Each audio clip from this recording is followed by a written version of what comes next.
Hello' guys, সকলোকে math simplify জোনত স্বাগতম জনালোঁ। মই আজি ক্লাছ 10ৰ নতুন আপডেটেড চিলেবাছৰ প্ৰথম অনুশীলনী ৰিভিজন 1 ষ্টাৰ্ট কৰিম। তো প্ৰথম কুৱেশ্যনত তোমালোকক কি কৈছে, তলৰ সংখ্যাকেইটাৰ বৰ্গ সংখ্যাৰ এককৰ স্থান কি হ'ব লিখা। এই সংখ্যা যিটো আছে ইয়াৰ বৰ্গ কৰাৰ পিছত এককৰ স্থানত কি অংক থাকিব এইটো লিখিব কৈছে। তো তোমালোকে কেনেকৈ কৰিবা চাবা যে এই যি সংখ্যা দিয়া আছে এই সংখ্যাটোৰ এককৰ ঘৰ কোনটো, এইটো এককৰ ঘৰ, এইটো দশকৰ ঘৰ আৰু এইটো কিহৰ ঘৰ, শতকৰ ঘৰ। তো প্ৰথমতে কি কৰিবা, এই সংখ্যাটোৰ এককৰ স্থানত যি অংক আছে ইয়াক কি কৰিবা, বৰ্গ কৰিবা। 2 আছে, 2ক বৰ্গ কৰিলা, কিমান হ'ল, 2ক বৰ্গ কৰিলে 2 2 গুণ 4 হ'ল। এতিয়া এই গোটেই সংখ্যাটোক যদি বৰ্গ কৰা তেতিয়াও কি হ'ব, তাৰ এককৰ ঘৰত 4 ওলাব। তো এনসাৰখিনি কেনেকৈ লিখিবা যে 272 বৰ্গ কৰিলে ইয়াৰ এককৰ স্থানত কি হ'ব, 4 হ'ব। ঠিক তেনেদৰে নেক্সট কুৱেশ্যনত যিটো দিছে 79, এইটো কৈছে বৰ্গ কৰিলে কিমান হ'ব। তো তোমালোকে কি কৰিবা, প্ৰথমতে একক ঘৰত কি আছে, 9 আছে না, তো 9ক বৰ্গ কৰিবা।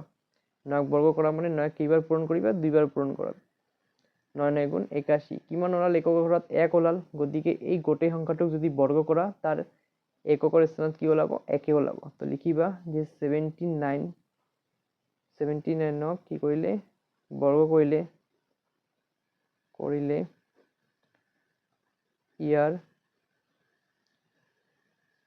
এককৰ স্থানত কি হ'ব, 1 হ'ব।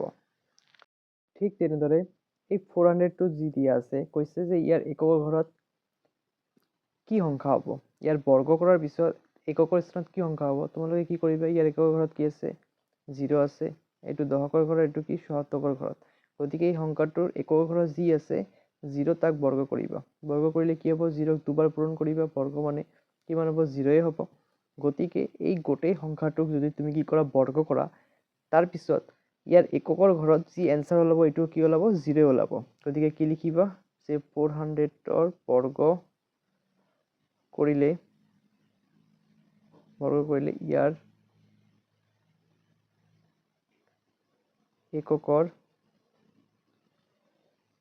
এককৰ ঘৰত বা স্থানত কি থাকিব, বা স্থানত 0 হ'ব। ঠিক তেনেদৰে 4 নম্বৰটো কি দিছে কুৱেশ্যনত, 2637, এই সংখ্যাটো কৈছে বৰ্গ কৰিলে এককৰ ঘৰত কিমান হ'ব। গতিকে এই সংখ্যাটোৰ এককৰ ঘৰত কি আছে, 7 আছে, ইয়াক বৰ্গ কৰি দিয়া। কিমান হ'ব কৰিলে, 7 আৰু 7 পূৰণ কৰিবা, এনেকুৱা ধৰণৰ 7 পূৰণ 7 কৰিবা, কিমান হ'ব, 49 হ'ব। এককৰ ঘৰত কিমান ওলাইছে, 9 ওলাইছে। গতিকে এই গোটেই সংখ্যাটোক যদি তুমি বৰ্গ কৰা তেতিয়া ইয়াৰ এককৰ ঘৰত কিমান ওলাব, 9 ওলাব। তো কি লিখিবা, 2637 বৰ্গ কৰিলে ইয়াৰ এককৰ ঘৰত কিমান বহিব, 9 হ'ব, বা বহিব, লিখিলে হ'ল। আৰু এইটো হ'ল প্ৰথম কুৱেশ্যনটোৰ এনসাৰ।